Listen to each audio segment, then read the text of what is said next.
And that's right, everybody. Welcome back once again to another edition of the Best Seat in the House podcast. As always, I'm your host, Rob Kramer, joined by my co-host, Daniel Bobo Curlin. And Dan, how you doing today, buddy?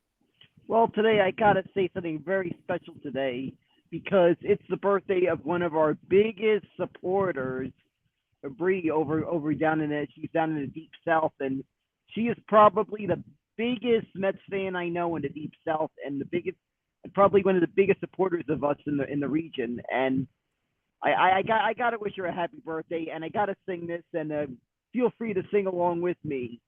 Today's gonna be a-okay. We're celebrating your Your birthday. birthday. Happy Happy birthday birthday. to Bree. Celebrating your birthday. Happy birthday, Bree. There you go. Celebrating your birthday, Bree. Hope you have a great day. And thank you for being a fan, right? Yep, exactly. Thank you. Yeah, thank you for being a fan, Bree. One of the greatest people I know, and hopefully you're enjoying this, and hopefully you enjoyed that little early, since maybe the game may have extended after midnight. Probably was an early birthday present for you, a Mets win, and hopefully Bree, you're watching, you get a Mets win for you get a Mets win for your birthday, and you can give all those Braves fans that you have to deal with in your area, give them hell. Yeah, that's right, Bree. So happy birthday to Bree, and hope everybody's having a great day, even if it's not your birthday. I know the Mets were having a really great day yesterday as they came into the desert red hot after a really tough loss on Sunday. We'll get into that in a sec. The Yankees, you know, the Yankees have been doing pretty damn good lately, but that was a rough loss yesterday as they got shut down by Patrick Corbin.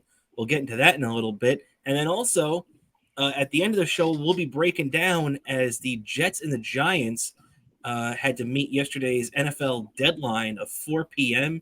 to cut their rosters down from 75 to 53. So 22 guys were out the door, and 53 guys are now on the roster of the Jets and the Giants. So we'll be breaking that down in a second, see if there's any surprises that we found out from our respective GMs and front offices.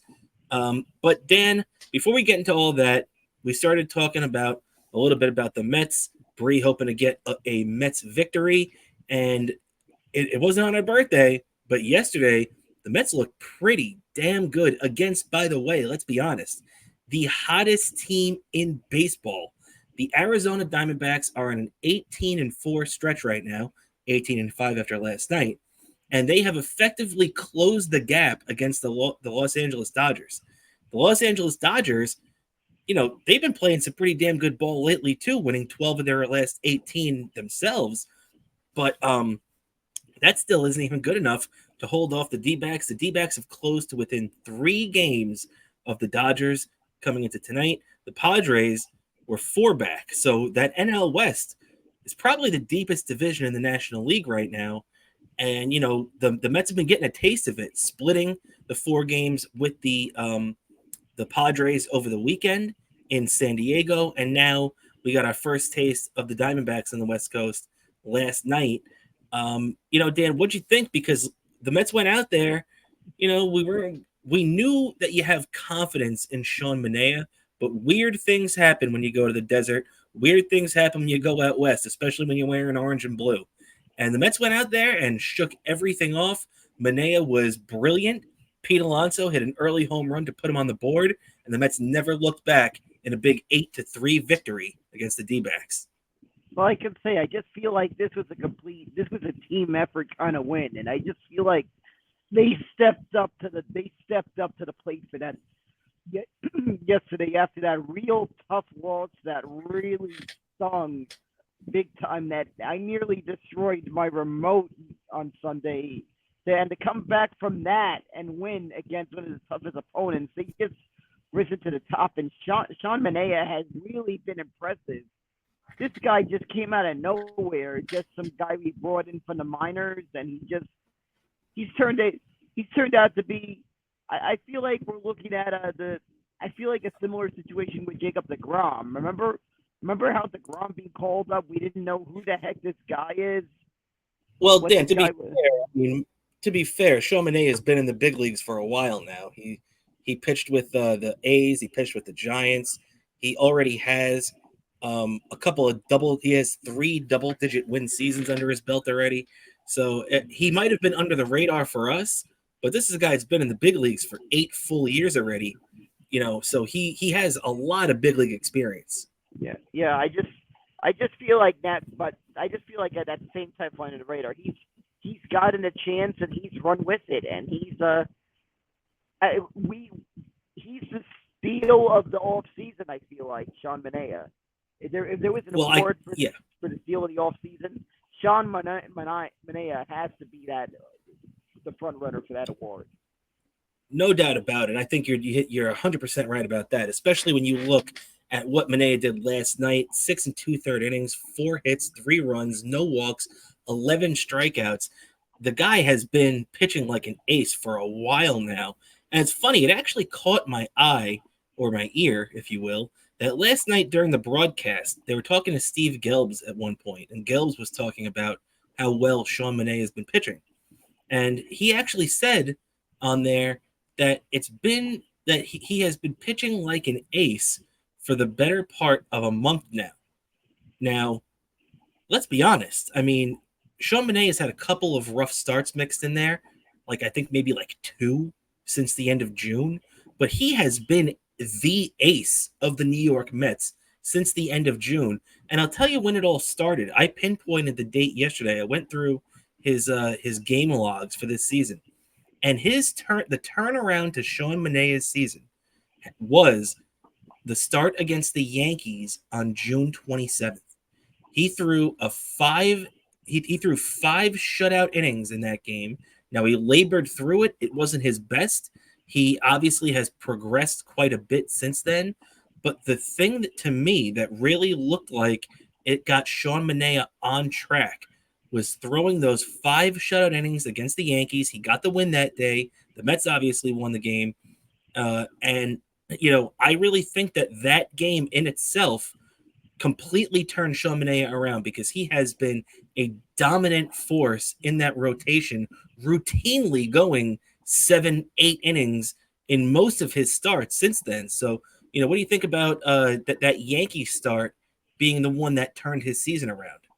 If you're talking, well, first of all, if you're talking about, if that was the second game of that 2-game series at Citi Field, that was the one I was at, and I got to see a pivotal moment in Sean Manaea's career, potentially in person. So that is just impressive. That's shown already as Sean Manaea seems to be rising to the top when facing these tough opponents, and that's the kind of pitching you need if we make the playoffs. That's the kind of pitching you hope to have on this team. Yeah, you're absolutely right, Dan. And because now I pulled up the game logs in front of me now, and if I'm looking at it, so okay, it was I'm sorry, it wasn't the 27th. It was June 26th against the Yankees. You're right, Dan. It was the second game of that 2-game set at Citi Field that you were at, the 12-2 blowout. Now, in that game, Sean Manaea went 5 innings, allowed 2 hits. He walked 5 batters and struck out 3. With the win, he improved to 5-3. So if you include that game, that means since this game, Sean Manaea has gone 6-2 and has lowered his ERA from 4.16 to 3.51. I mean, and if you look at some of these games that he's had since then, let's see, July 2nd against the Nationals, 7 innings, 1 earned run, 5 strikeouts. And he got no decision that day. But then against the Pirates, 6 shutout innings. Against the Colorado Rockies, 7 innings, 3 runs. Then after that, his second start against the Yankees, he didn't get out of the 5th inning, 4 2/3, 2 runs. So that's kind of a rough start for him. But then look after that. 7 shutout innings, 11 strikeouts against the Minnesota Twins, who, by the way, are one of the better teams in the American League. 7 innings, no runs, 10 strikeouts against the St. Louis Cardinals, who are right there in the heat of the pennant race right now. 7 innings, 3 runs against the Miami Marlins, who, aren't that great, but still, 7 innings, 3 runs. 7 innings, 3 runs against the Baltimore Orioles, one of the best teams in baseball. 9 strikeouts. And then finally yesterday, 6 2/3, 3 runs, 11 strikeouts. So, let's be honest. Really, since June 26th, Sean Manaea has been an ace for this team. Yeah, exactly, and that's what you really need down the stretch run. And I can tell you, if it gets to the point that the Mets make the playoffs and Senga comes back, we might have a nice 1-2 punch going into the playoffs, and that goes a long way. If you have a 1-2 punch, that really gives you that shot in the arm, that chance against the tough teams, and that's what you have to do. You have to pitch as many zeros as possible. Yeah. Hey, Dan, by the way, your earpiece might need a little finagling. It's all right. Yeah, are you able to hear me now? Much better, much better. Yeah, but Dan, oh yeah, no, we heard what you said. It was just a little staticky. You need to make sure there's a lot of zeros on the board on the opposing end to get far in the playoffs, and we might be lucky enough to have that 1-2 punch. Yeah, and you just said 1-2 punch. Now we're going to be figuring out over the next 6 weeks or so, really, I guess 5+ at this point even, if the Mets have a third punch in Luis Severino. Because could you imagine if Severino's going well, going into a playoff series with Manaea pitching great, Severino, and Kodai Senga? That's pretty damn good. 1, 2, 3. I don't know if it's as good as Harvey, DeGrom, and Syndergaard, but it's still pretty damn good, especially if you have a good offense to back it up. And that's one of the things we're going to be figuring out tonight, Dan, as against the hottest team in baseball. Let's see how Luis Severino handles this Arizona Diamondbacks squad, as the Mets are throwing Severino against the D-backs and Eduardo Rodriguez, the lefty, former Detroit Tiger, former Boston Red Sox, and also former 19-game winner in the championship season for the Boston Red Sox back in 2018. Yeah, so this game, but Hey, Dan, cut out. Can't hear you at all. Nope. Are you able to hear me now? Whatever it is, it's not good.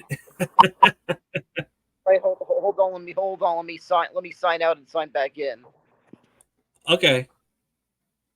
All right, so we'll be rejoined by Dan in a second there. Little technical difficulties, but it's going to be a big test tonight for Severino.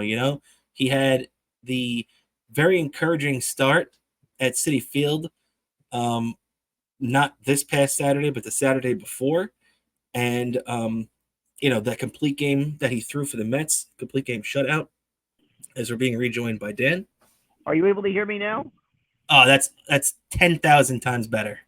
What was I going to say is that Luis Severino so far he's been pitching a lot better than we expected. I said in the off season, I was like, oh my God, are we getting this? Why do we sign the guy that every Yankee fan keeps bitching about? Why we sign him on our team? Then all of a sudden, he's kind of pitching pretty well. He's pitching pretty decent. And I have to say, if he can get the win today, if he can pitch a great game today, I feel like he will be serious consideration for comeback player of the year. Oh, yeah, I agree with you. He's definitely on that list already right now. But yeah, a big start today in the pennant race, which let's not forget, it's August 28th. The Mets are about, 3 games out of a wild card spot, 2.5 games out, whatever it is. And they're right there. So we are in the heat of a pennant race right now. I don't know why. This season reminds me a lot. And obviously, the Mets didn't acquire Mike Piazza, so it's not exactly. But the way the team plays and the way they've hung in the pennant race and everything, this season kind of reminds me of 1998. What do you think about that, Dan? Yeah, I just feel like a little bit. Yeah, it just feels like that. Like we kind of, hopefully a little bit of a better ending, slightly better ending from 1998. But at the same time, I remember that it just felt like this team. Oh, another year. It just felt like years of like being a Met fan, having to be in the shadow of seeing the Yankee fan celebrating like crazy, in '96, and then they made the playoffs in '97. They lost for round, but it's like, are we ever going to be good? And then all of a sudden, it's like somewhere that around the point when that Piazza trade happened, this team was a legitimate team again. Yeah, and they had that was the first time I had seen Shea Stadium rocking in years. I had been very little the last time Shea Stadium was rocking, and it's like all of a sudden I said, "This is the same stadium I've been going to for a while." I'm seeing Shea Stadium like crowded. I'm seeing the place rocking. Like it just felt like a vibe that hadn't been felt at Shea Stadium in ages. When I was at that game, when I was at a game in '98. Yeah, exactly. And '98. Like you said, it didn't end the way we wanted, as the Mets needed to win one of their final 5 games and lost all 5. So, we've been there before, but this season has that feel to it because there was a lot of memorable wins, a lot of memorable moments. I remember the go-ahead 3-run shot Piazza hit off Billy Wagner at the Astrodome in September of '98. That is one of the most memorable wins that I could remember from that year. And, there's a lot of feel-good moments. Now, it didn't end the way we wanted to in '98, but and it might not end the way we want it to this year either. But there have been a lot of feel-good moments, a lot of seemingly big moments so far this year. So, hey, if the Mets can remain relevant to the last 5 games of the year, as disappointing as it would be if they still missed the playoffs, at least they'd be relevant through game 162 or at least close to it. So it's going to be a big test tonight. Yeah, Dan. Yeah, and I just feel like the Mets have to make big moves this off season if we end that close. If we sniff playoffs, we just have to build on that.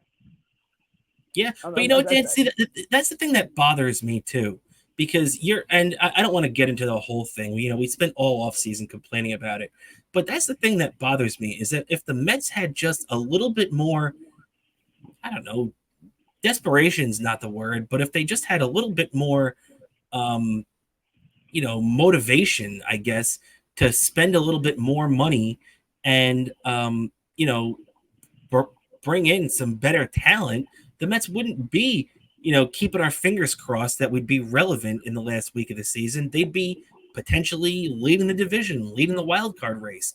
Look, a lot of people always say that, spending money doesn't equal championships or winning. Well, look at this. In 2022, look how much money the Mets spent. Guess what? They made the playoffs and won 101 games that year. Now, also, look at what's going on this season in baseball right now.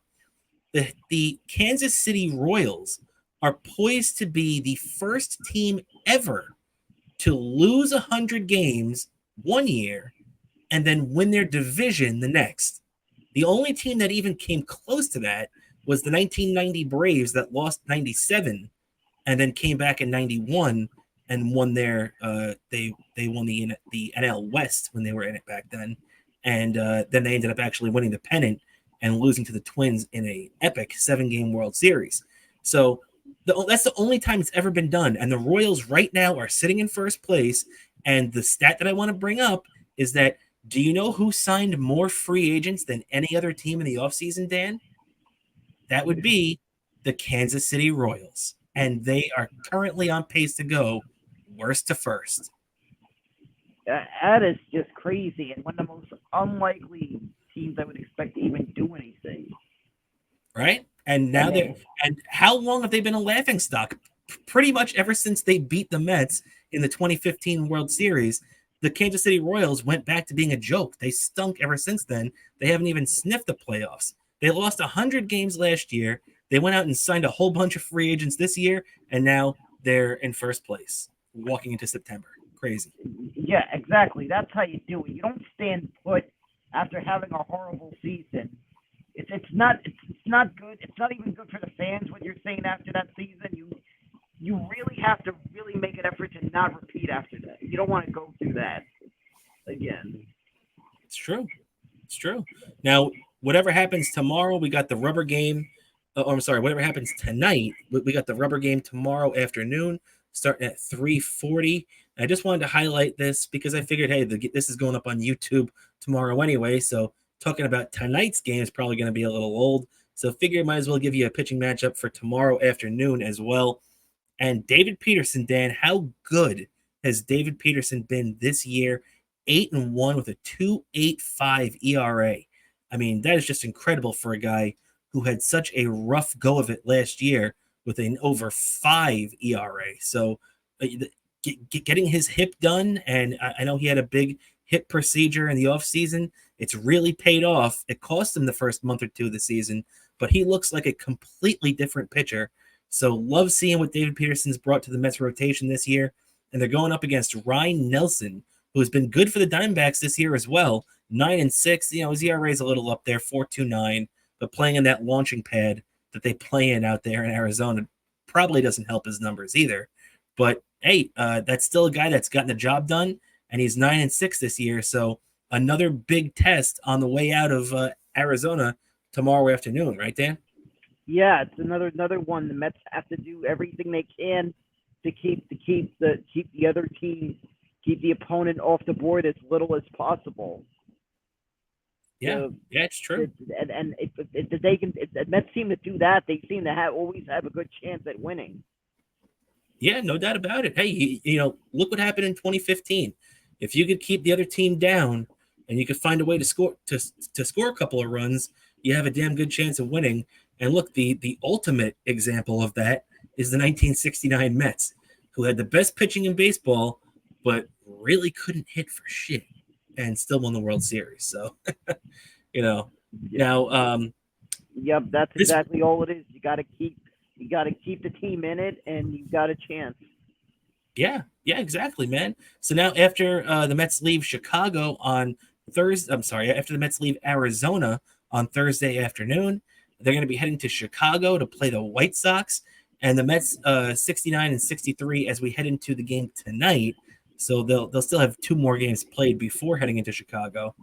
They're going to be taking on the White Sox, who, look at that number, Dan. The White Sox are 31-101. 70, count them, 70 games under 500. Are you kidding me? In our entire lives, we have seen a lot of terrible, terrible Mets baseball. I mean, one of the 2 years I could think of that are probably the worst was 1993 and 2003. Those are the 2 years that were just among the worst years of Met baseball I can remember in my lifetime, at least. But and yeah, one second, just let me set this up. And there's 70 games under 500. We, in our lives, have, as much as we've seen the Mets play bad baseball, we've never seen the Mets play this bad at this level. This is a historic level of bad. So what do you think about taking on this team that is actually challenging the 62 Mets record for the worst record in the history of baseball now? Well, for one thing, we're playing against a team that's pretty much been out of it from the beginning. Like, pretty much, I feel like they're just tanking it for the number 1 draft pick at this point. And which isn't even a guarantee anymore. Yeah, it's not even a guarantee. Yeah, exactly. But I personally feel like the Mets have to take this series seriously. They can't take it lightly. They need to take it seriously, just like they played the Diamondbacks on Monday. That's the level they need to look at this game at. Like, they need to win every series they can, and they need to take it seriously, and they need to definitely make sure to put up a nice Mets win, especially the fact that the 7-mile Army put together an away game outing. So you're gonna have a whole section that's gonna be entirely Mets fans at the game on Saturday. So they need to definitely put a good showing, especially for those Mets fans who are gathering. Yeah, no doubt about it, Dan. And when you look at what's going on with the White Sox right now, it's obviously a joke. And you're right. The Mets, especially with this, look, you could say about the Yankees, you could say, the Yankees didn't sweep them. Oh, every team that plays the White Sox doesn't necessarily sweep them. Let's be honest. The White Sox are I don't even know if you know this, Dan, because it's just such a ridiculous stat. The White Sox have won 4, count them 4, of their last 38 games. They are 4-38 in the. I'm sorry, they're 4-34 in their last 38 games. So look, the Yankees. Look, as the Yankees are still good, they're going to make the playoffs no matter what. So okay, whatever. They lost 1 game to Chicago. We're going to talk in a minute about how they lost a game to the Nationals. It doesn't matter. The Yankees are on cruise control. They're one of the best teams in baseball. They're gonna make the playoffs one way or another. They might not win the division, although they probably will, but they're going to be in the playoffs. The Mets, it's not a guarantee. The Mets is still fighting tooth and nail to get in. So you cannot afford to lose one of these games to the White Sox. You absolutely have to sweep the Chicago White Sox this weekend, right? Yeah, exactly. No, strike hard, strike first, strike fast, no mercy. That's right, Sensei. Sensei Curlin, getting it done over here. You're right, my friend. The Mets have to get it done this weekend. And like we were just talking about, though, we'll move over to the Yankees right now as we wrap up on the Mets. And the Yankees did not get it done last night as the Yankees lost 4-2 to the Nationals. Now, the Nationals are a bad team. Still nowhere near as bad as the Chicago White Sox. So it's a little bit more respectable to lose to a team like the Nationals, who stink, but they're not historically bad. But the thing that does sting for the Yankees, and believe me, as Met fans, we know this because every once in a while this guy sneaks up on us too in a divisional game. Patrick Corbin, who has been awful, just one of the worst pitchers in baseball for the last 3, maybe even 4 years, for ever since he signed that big contract with the Nationals after that championship season in 2019. He has been terrible, but not against the Yankees last night. He managed to hold Judge and Soto at bay, and he threw 6 shutout innings against the Yanks and beats their ace, Garrett Cole. Now, Dan, isn't that the most, that's baseball, Susan moment right there? Who would have thought that going into that game? Yeah. No, nobody would have thought that one. Like that one just. I feel like Yankee fans had to be shocked on that one. I don't know. I feel like our friend Eastside Dave was probably losing his mind watching last night's game. Yeah, Dave was definitely not too happy watching last night's game. And another interesting fact from last night's game, by the way, too, is last night's Yankees game, the Yankees committed 4 errors in the game, which doesn't happen very often for the Yanks. But in the same game, they committed 4 errors and had no hits with runners in scoring position. And that was the first time that had happened to a Yankee team since August 26, 2011. So that's a pretty hefty sample size that the Yankees don't have, struggling offensively games like that and defensively in the same game. It's a very rare occurrence for the Yankees there. So I found that stat very interesting. Another stat I found very interesting, Dan, is if I ask you this question, let me ask you this. When you look at the Yankees lineup, is Giancarlo Stanton the straw that stirs the Yankees' drink? What do you think? I feel like he is. I feel like this year more than ever he's finally adjusted to. It took him a bit longer than it maybe should have. Maybe it should have taken him a year, but he's finally adjusted to playing for a team that has a lot of high pressure to win.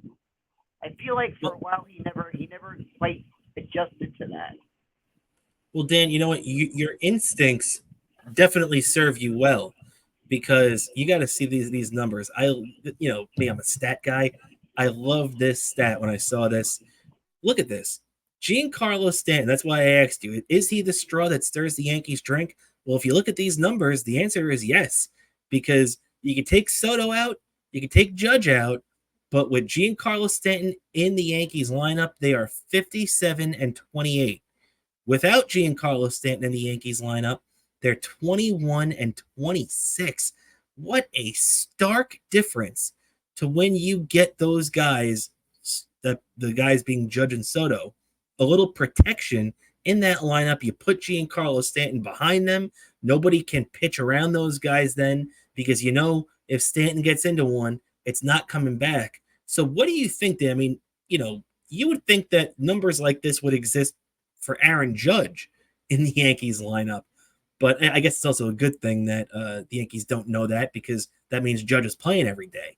But what do you think about the drastic disparity between the Yankees' success with and without Giancarlo in the lineup? That is just showing how much I feel Stanton has made an improvement. I feel like sometimes when you get these players, sometimes you're taking a big risk if they played on teams that didn't have a lot of high pressure to win, that never once was playing for that had never played at a contending team, never played on it, never been on a team that's made the playoffs, never really been in the playoffs before.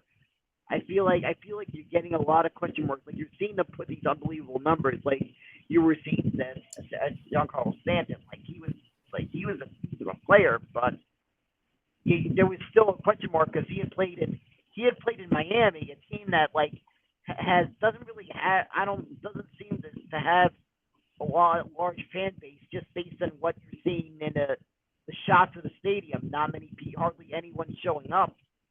So you see just a lot of people in Florida that are fans from elsewhere. So you never really see he's never really played. He never really had played in front of a packed out on a regular basis. So he went from that to playing on the Yankees, which draws large crowds on a frequent basis. It's a whole different animal trying to get used to that. Everything, just what it sounds like and what it just looks like. You're right. It's just a different energy, and you really pull to step up to that next level in baseball. It's all that is a total tale sign of really what kind of player you are, is how well you can handle that. Yeah, no, you're 100% right. Because you go from, Miami, like you said, where they'll have 10,000 on a Saturday afternoon game where you expect your big crowds, and you go to Yankee Stadium where they have 45,000 on a Tuesday night. So yeah, you're right. The stakes get upped, and it looks like maybe Giancarlo finally is taking advantage of the situation, and also too, it especially with him, his health plays in a lot of it too. So it looks like maybe now, even though he still was healthy, hurt for an extended period this year, maybe he's getting healthy at the right time for the Yankees at the end of the year. Now, there's one other thing, Dan, too. There's so many amazing things you could talk about Aaron Judge, right? The fact that he's hitting 333, which surprisingly isn't first in the league. He got Bobby Witt Jr. over there in Kansas City hitting 350, so he's still a little bit off from that, from the AL leader in batting average. But 333, 51 home runs, and 122 RBIs. The guy is a phenomenon. There's not enough things. There's not enough words in the English language to talk about how good and historic Aaron Judge is. But here's another thing that I saw. You know me and my stats. I love this. Since 2018, Aaron Judge leads Major League Baseball in home runs with 252 and robbing home runs with 9, as he robbed another home run last night. Now, I feel like that's another thing that Aaron Judge doesn't get enough credit for. The guy came up as a corner outfielder. He played right field primarily for most of his career as a Yankee, and he's been playing center field primarily this season, especially with Soto in the lineup, and his defense is phenomenal. He's got a gun, and you see the great catch he made yesterday where he robbed the home run and then threw the guy out at first base. So it's just really incredible what kind of a player Aaron Judge is. Yeah, I just feel like I can maybe take a cue from another athlete in another sport. You look at Michael Jordan in his prime. There was a lot of times they were saying that he had offense, but there was that question about his defense, and it eventually there was a time there may have been once or twice he won Defensive Player of the Year and showed that, hey, this guy could play defense as well. I feel like Aaron Judge is showing that in the sport of baseball right now. Yeah, you're definitely right. And that's, I really am starting to feel like the Yankees are starting to come together at the right time. And this might be the year where Aaron Judge has his 2009 A-Rod kind of postseason. Because the way he's playing this year, man, I, I do not see October scaring this guy at all. So we'll have to see and keep our eye on. Hopefully, depending what happens with the Mets too. Hey, if the Yankees have a fun little playoff run, it'll be fun for us to cover right here on Best Seat in the House podcast. I don't know about it's not fun for us to cover. I mean, it's Mets fans. I mean, I'm sure it'll be more fun for the Yankee fans than anything watching this. It'll still be fun, Dan. I remember Mike when I first started doing radio. Right, I started doing radio in September of 2017. Now, 2017, the Mets were out of it at that point.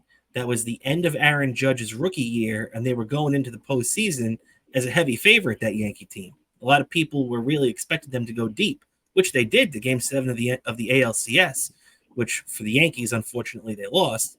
But, I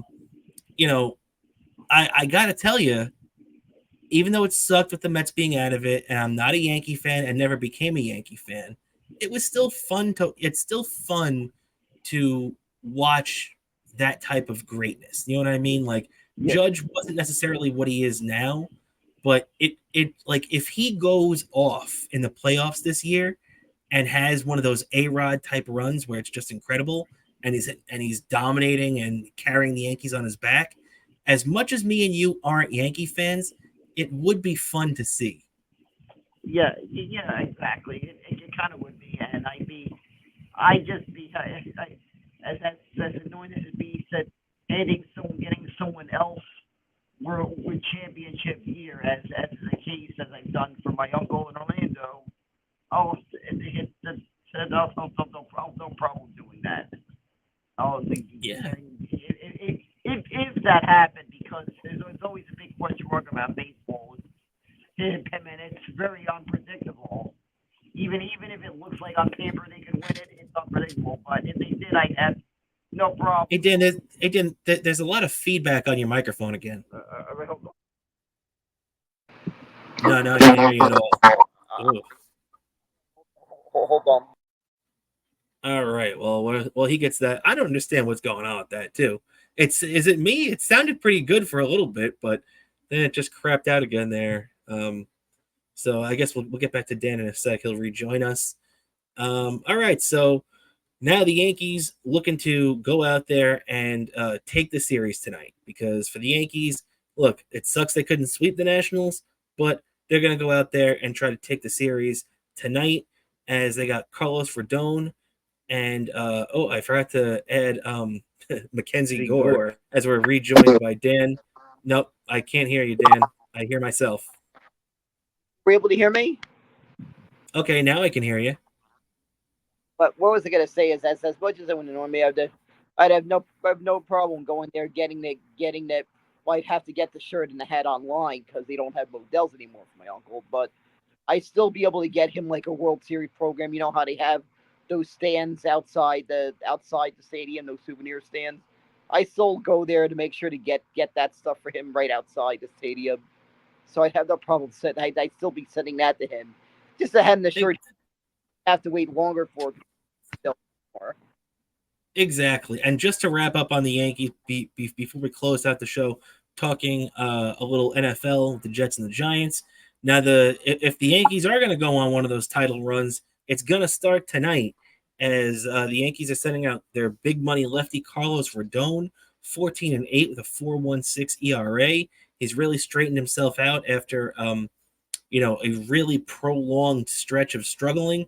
And he's going against the name I forgot to include, Mackenzie Gore, who's 7-11 with a 4.5 ERA. So, two lefties going tonight. The Yankees have historically not hit lefties very well, even before Soto joined the team. So when you look at this matchup tonight, Dan, even though, the Yankees do have a rough time with lefties now and again, this is a game You have to go out there. You got your big money lefty out there, like I said, the $160 million man, Carlos Rodon, who's looking to win his 15th game. And the Yankees have to get it done tonight because you cannot afford to lose this series. Yeah, exactly. They have to win this game. They have to win that series. They have to win that series. That'd be like complete laughing stock if they don't. They deserve to be pointed laughed at if they don't win this series. Yeah, no, I agree. And losing a game is okay. It's Major League Baseball. The other team's going to get you every once in a while.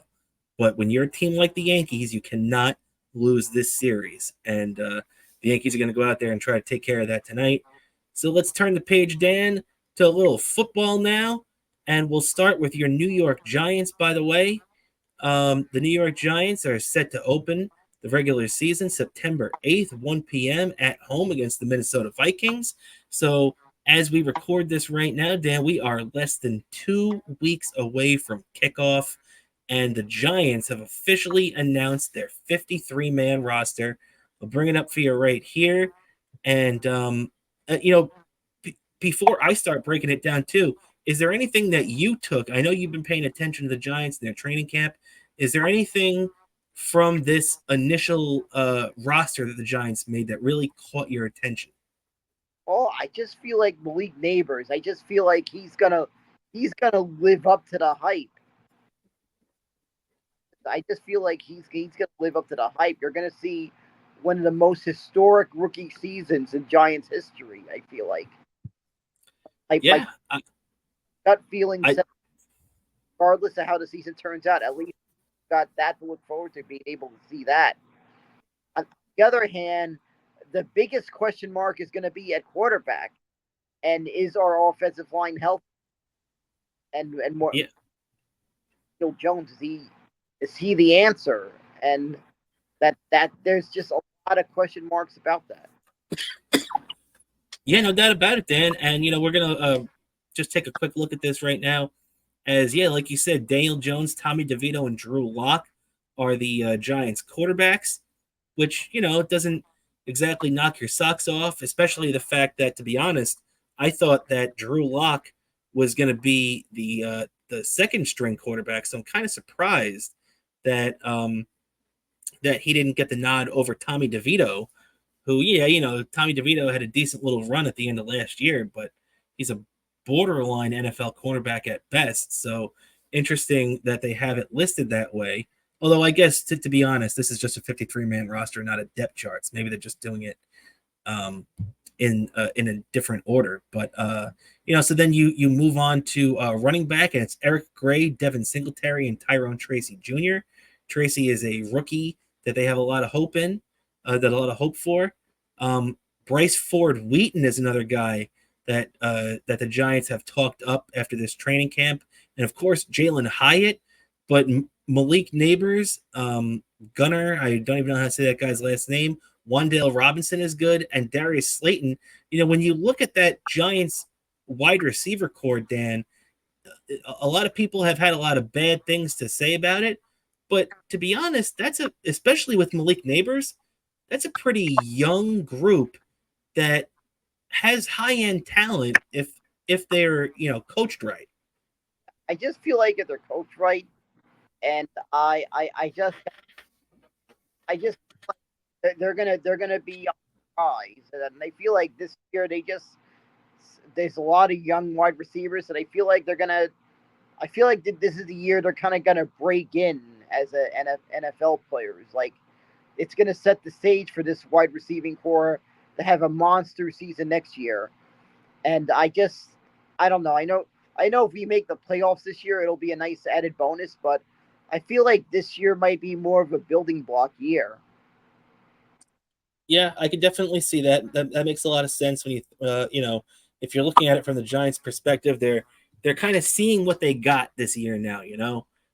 Just like you said with Daniel Jones, they're seeing what they got in him, seeing what they got in a lot of these other guys. Now, the tight ends really aren't that consequential. We all like Daniel Bellinger, but the other guys are hit or miss. The offensive line is the one thing that scares you, Dan, because you look at this name at these guys they're running out there right now. And Andrew Thomas is a he's a franchise left tackle. That guy is awesome. Evan Neal, he's okay. He's at least an NFL player. I'll give you that. Greg Van Rotten's a decent backup, former Jet, but a lot of these other guys, Dan, are the Giants coaching staff kind of crossing their fingers and hoping that some of these guys stay healthy and one or two of these guys, kind of shake off, any preconceived notions and become a good NFL player. If you were going to pinpoint one real weakness on this Giants team, would the offensive line be the one thing you're really concerned about? I think that's the biggest weakness. And just like it was last year, I feel like last year the offensive line was the biggest weakness. They really did a horrible job leaving open room for the quarterback. And that's going to be another one that's going to be another question mark. Yeah, you're right. You're definitely right about that. So we'll finish up with the Giants on this side. As on the defense, you got Bobby Okereke, who I like a lot. That guy showed me a lot last season, especially in a lost season for the Giants. You could tell the guys, like I've known this from the Jets for the last couple of years, for seeing guys that don't give up. And Giant fans saw it last year in a lost season where Bobby Okereke really made a name for himself. So there's a reason why he's got a C next to his name, and that's going to be a guy that they really are honing in on. Boogie Basham made the team. He definitely made a name for himself. And the offseason acquisition that the Giants traded for from the Carolina Panthers, Brian Burns. These three guys, obviously you got Thibodeau down at the bottom, who is going to be relied upon heavily, no doubt about that. But when you look at those three top guys over there, Okereke, Basham, and Burns, those guys I feel like are going to be the motors of the defense. What do you think about that, Dan? Yeah, I just feel like this year, I feel like our defense is not going to be an issue. I think that is the one thing I have a lot of confidence on in the Giants is our defense. Yeah, I can definitely understand that. The one thing I will say, though, is that I definitely, obviously with Dexter Lawrence and the Giants have a couple of guys on that D line that are pretty good. Obviously, the guys that I just named in there, linebackers, I feel like all those guys are really good. It's funny to see Carter Coughlin on there too, by the way. But the Giants secondary is the one thing that I would kind of think they have to add to. It's a very young core. It reminds me a lot of the Jets defensive backs in 2021. So you're really not going to know really what you have in a lot of these guys until a couple of weeks in the season and you see how they start playing. But a couple of guys I do like on there, Jason Pinnock, former Jet safety, who's going to be good for the Giants there. He's been there for a couple of years already and has played well. And former first-round pick, number 8 overall for the Arizona Cardinals back then, Isaiah Simmons, who I think that was a very savvy draft pick or a very savvy pickup last year for the Giants when they got him for a 7th-round draft pick. Yeah, exactly. I feel that that's another one that's going to be a player that we got to keep an eye on this year. Yeah, exactly, Dan. So, so that for the Giants. Now, we just saw the Giants. We'll talk about the Jets in a sec, but after all that, seeing the Giants roster, knowing that they're opening against the Vikings in less than 2 weeks, Dan, what is your confidence level of this Giants team? I know you said it kind of feels like a building block season, but if you were going to say right now the win total that the 53-man Giant roster we just saw is going to bring you this year, what would you think this Giants team has in them? I feel like they could be anywhere from an 8 to 10 team, I feel like. Going 8 to 10? Yeah, I mean, look, I can see that. I can definitely see it. I can understand from a Giants fan's perspective why you would feel that way. There's a lot of reason for optimism, especially with the young Giants team that they have. So it's going to be interesting to see how, the Giants coaching staff, which, by the way, I think a lot of people blame the Giants coaching staff for what happened last year. To me, a lot of that falls on the GM, and a lot of that falls on injuries that you can't help. So I want to see what Brian Daboll, even if the Giants, to be honest, if it was me and I was running the Giants, even if the Giants have a crappy year this year, what I would do is, and it depends, like if the Giants have a crappy year, that means that Daniel Jones had a crappy year. So I'd get rid of Daniel Jones and I would keep Brian Daboll. I would see what Brian Daboll could do. The whole thing with the Jets is, I want to see what Robert Saleh is with a real quarterback. That's what Jet fans have been saying for the last couple of years now. So if I'm a Giants fan, I'd be saying to myself, I want to see what Brian Daboll is with a real quarterback. Because Brian Daboll got Daniel Jones and won a playoff spot with him and a playoff game. So, I want to see what Brian Daboll could do with a real quarterback, Yeah, exactly. I feel like that's what needs to happen with this Giants team. They need to go out and get a real quarterback potentially next offseason. Yeah, it's true. It's true, Dan. No doubt about it. And so, all right, we'll leave it open. We'll check out the Jets now. Right here, this is the Jets got their 53-man roster announced. The Jets open up on Monday Night Football, the day after the Giants, on September 9th at San Francisco, 8:15 p.m. Second straight year the Jets are opening on Monday Night Football. It was a disaster last year at home, even though it was a win.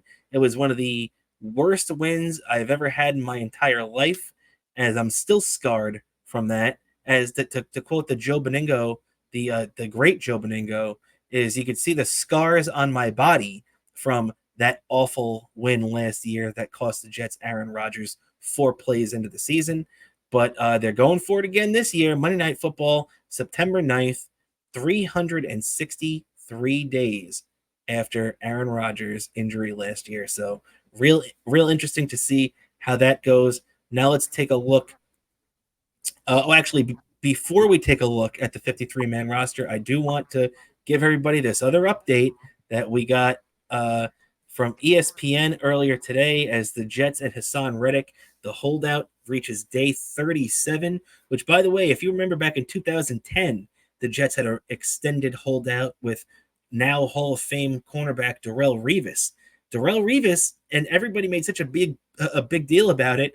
Revis played the first game of the year that year, and on top of that, it was only 35 days. So Hassan Reddick is now 2 days past the Revis holdout from 14 years ago.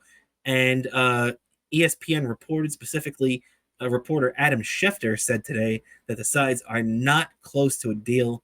And to me, it's just another example of the Jets GM, Joe Douglas.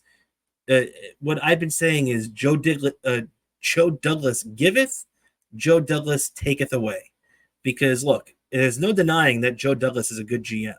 The guy put together, there's been a lot of people, a lot of talent evaluators out there that say this is the best Jets roster since that 2010 season. So it's been a long time since the Jets have had this talented of a roster. And there just always seems to be something like last year, how long, Dan, in the offseason did we scream about the Jets needing to get a backup quarterback? And this was weeks and months prior to Aaron Rodgers getting hurt. So it didn't take a genius. Me and you aren't geniuses. It didn't take a genius to figure out that the Jets needed a safety net last year. And then even after Aaron Rodgers got hurt, the Jets still had a chance to bring in guys like Joe Flacco, who, by the way, played a playoff game with the Browns last year. And, all this stuff. So, but it just seems like every once in a while, Joe Douglas just can't, what's the saying? He can't see the grass or the trees or whatever it is. Joe Douglas just sometimes just gets lost. Like he went out and acquired Hassan Reddick, right? Hassan Reddick, everybody in the league knew he was going to have an extended holdout unless he paid him. It's understandable. We've been through this time and time again before. I've said it before, that he's the 19th best paid D end in the league. And there are not 18 defensive ends more talented than Hassan Reddick in the NFL. So the Jets need to pay him. When you traded for him, you essentially agreed to give him money. Now, sitting here with your arms folded, saying, well, we're not going to talk to him until he comes into camp, that doesn't help anybody. This is what Hassan Reddick would have been doing with the Eagles or any other team. It's not because he's with the Jets he's doing this. He's upset and he wants to get paid, and I don't blame him. Does he look like a jerk for how long this has gone on for? Yes. But if you're an NFL athlete and your agent is saying, hey, hold out here, we're going to hold the fort, and it's going to end up with more money in your pocket, I can't blame a guy for doing that. You only play in the NFL for so long, and you have to capitalize on it when you can. So the Jets should have known this was going to be a problem, and to sit here and act surprised as we approach 12 days away from opening night, this is insane that it's taken this long. And to be honest, even if he showed up tomorrow, I don't know if he'd be ready for game one. So what do you think about the ridiculousness, Dan, of how long this is dragged on for? I just think the GM may have cost the Jets if this turns out to fall flat on their face. This GM will be words of Benson Dunwoody. If this turns out to be a disaster, you're fired. Well, yeah, you're right about that. Now, the only thing is that at some point, Hassan Reddick is going to show up. It's not like he's going to pull a Le'Veon Bell and hold out for the first year. He might hold out for the first week, hoping the Jets lose and panic and pay him before week 2. But the fact is, right now, me and you have talked about these guys in baseball holding out until spring training. Like we just saw one of them last night coming out of the bullpen in Jordan Montgomery, who had a great postseason run with the Texas Rangers last year, winning a championship, only to not sign a contract until April or May this year, and he's got an ERA over 6. And same thing with JD Martinez, who, JD has had a pretty good year for the Mets, but it started pretty slow because he didn't sign with the Mets until March. So, you see these guys, two different sides of it that wanted to get paid, waited, and it kind of screwed their seasons up a little bit. Hassan Reddick, let's say for argument's sake, he reports tomorrow and comes to the Jets. Okay, he's got 12 days to get ready. What kind of version of Hassan Reddick are you getting? Are you getting the Hassan Reddick from last year that was a Defensive Player of the Year candidate? Or are you getting, maybe a marginalized version of Hassan Reddick? You know what I mean? Like the guy, and I'm not saying that he's not going to be in phenomenal shape when he reports. The guy's a professional athlete, and he's a veteran. He knows how to get his body in shape. But there's a difference between being in shape and being in football game shape, Yeah, I just feel like you guys are going to get a sluggish Hassan Reddick. All signs are pointing to it.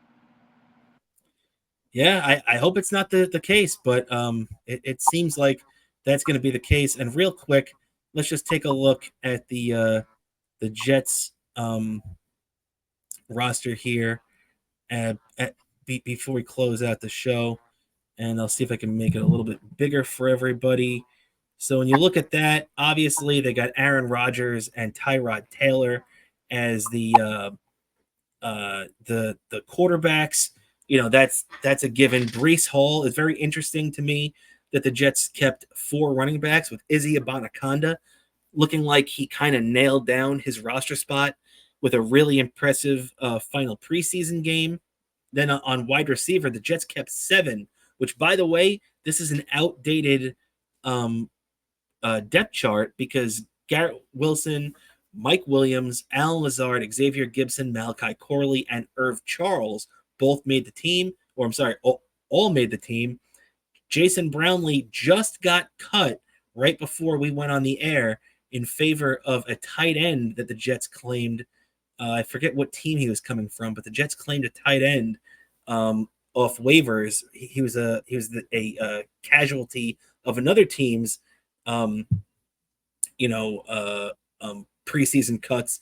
So the Jets are bringing in a tight end to be their 3rd tight end. As you see right now, they were only going with 2, with Tyler Conklin and Jeremy Ruckert.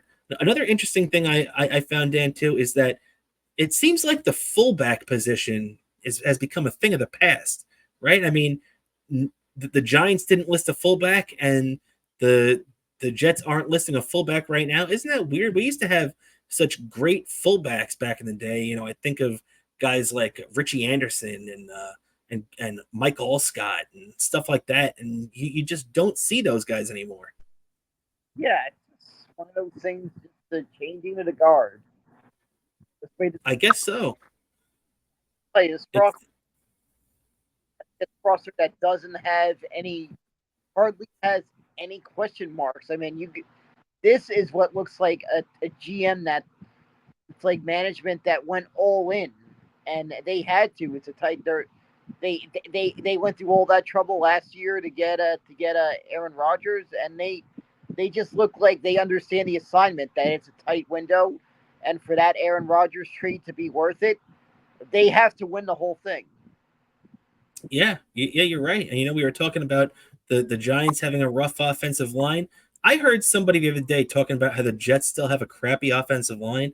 That's how you know that you either have one of two things: an idiot that doesn't know what he's talking about, or a guy that just hates the Jets. Because you look at this, Tyron Smith, that guy's a Hall of Famer.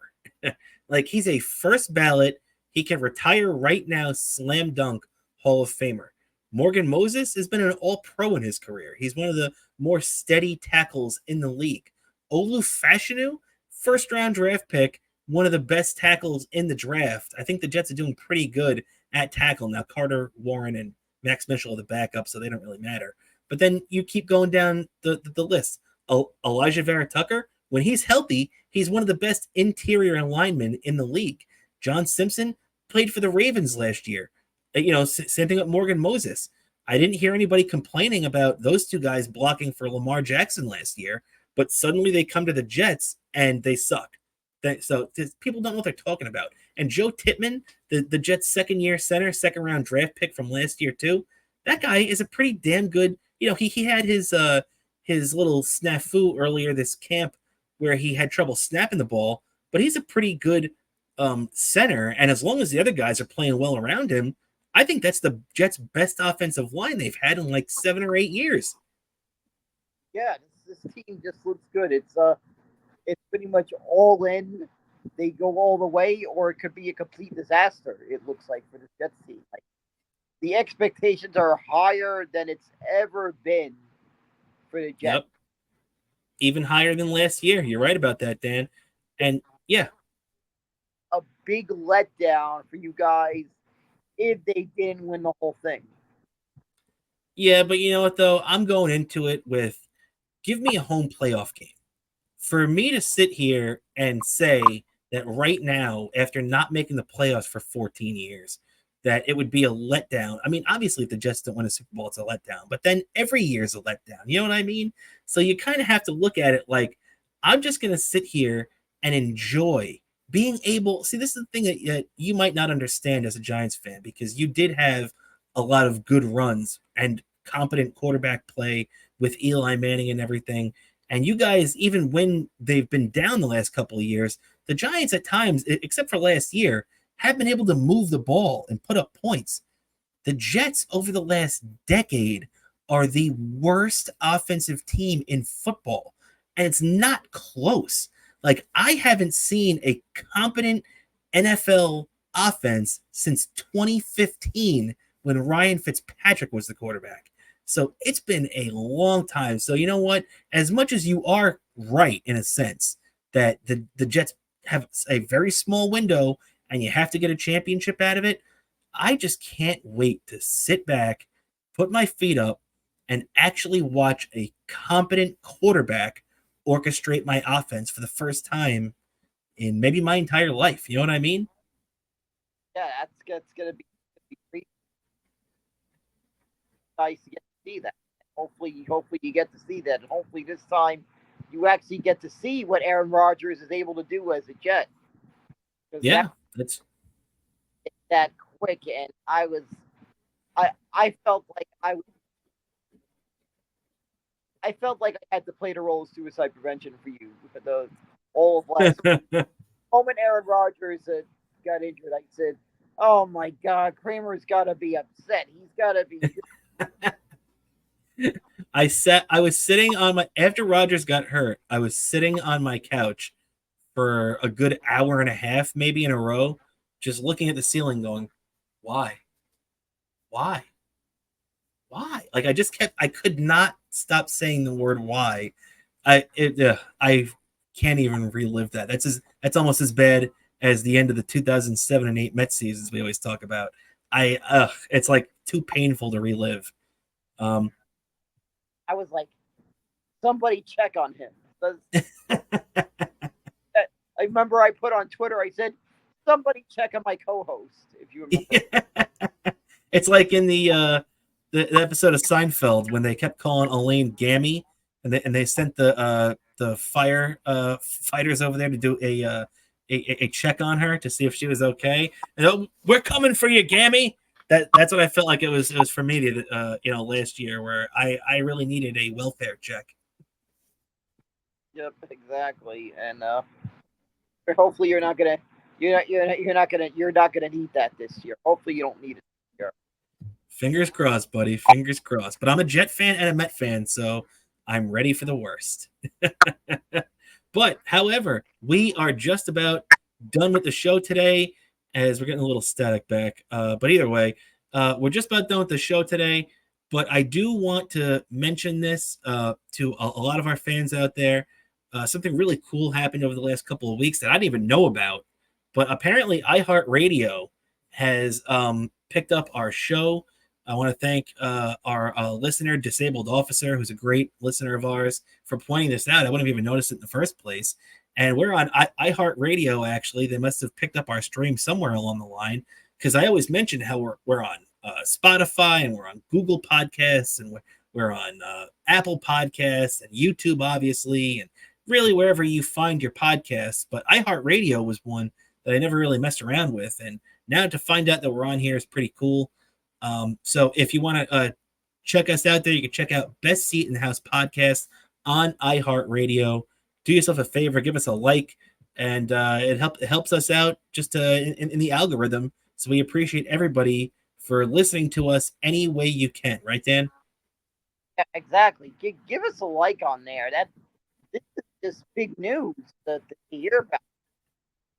Like I was totally surprised that that iHeartRadio picked us up on their as another place you can get the show. Yeah, you're right. So shout out to iHeartRadio and check us out on there if you can. We appreciate all the support. If you want to support us even more, you can check us out. Like you can see on the bottom of the screen. You can support us at Best Seat in the House podcast on Patreon, patreon.com/Best Seat in the House podcast. So it's $5 a month. We appreciate it. We're going to be on there a lot more over the next couple of months as we do as we do post shows for every Jets and Giants game. So check us out there. And Dan, before we get out of here, do you have anything like to plug for yourself? I got to say about our Patreon going to football season. Week 1 is gonna be big, gonna be supersized. Week 1 with our football shows, because the Giants and the Jets play on separate days, so you're gonna get 2 Patreon shows on Week 1. Just to remind everyone. Exactly. Yeah. So do you have anything that you like to plug for yourself? Sure, I like to plug my Twitter account, Bobo103NYC. You see there. Follow me on Twitter. Follow me on Instagram, Bobo718DK. That's my same username on Threads. Also on YouTube. It's one word, Daniel Curlin. I upload videos on there from time to time. And Bless you. yeah, also on YouTube, one word, Daniel Curlin. You see all my YouTube content there, and subscribe to our Patreon. You get 2 weeks early access to my YouTube videos. So you'll get content there, and hopefully, the better the Mets have a season this year, you're gonna be seeing some really epic YouTube content on there too. Also, I also gotta mention. Also, you're gonna see. You also subscribe to our Patreon. You get Bobo's Trackside Minute, so you get me covering all the things that are going on in the world of NASCAR, and it's gonna. So you get that. So you get that. So you get a lot of nice stuff, and and if you start throwing to the Patreon, maybe we could even if it's possible, we'll beam this signal into your head if that's possible. That's right. We could make it. It'll be like some wacky thing out of like MST3K or something. Yeah, exactly. Yeah. So, all right, everybody. Once again, I want to thank you all for tuning in and checking out the show. Another great episode here, episode 130 of Best Seat in the House podcast. Thank you, everybody, so much for helping us get this far along. For my co-host Daniel Bobo Curlin, I'm Rob Kramer. This is the Best Seat in the House podcast, and we'll catch you next week, everybody. Have a great weekend.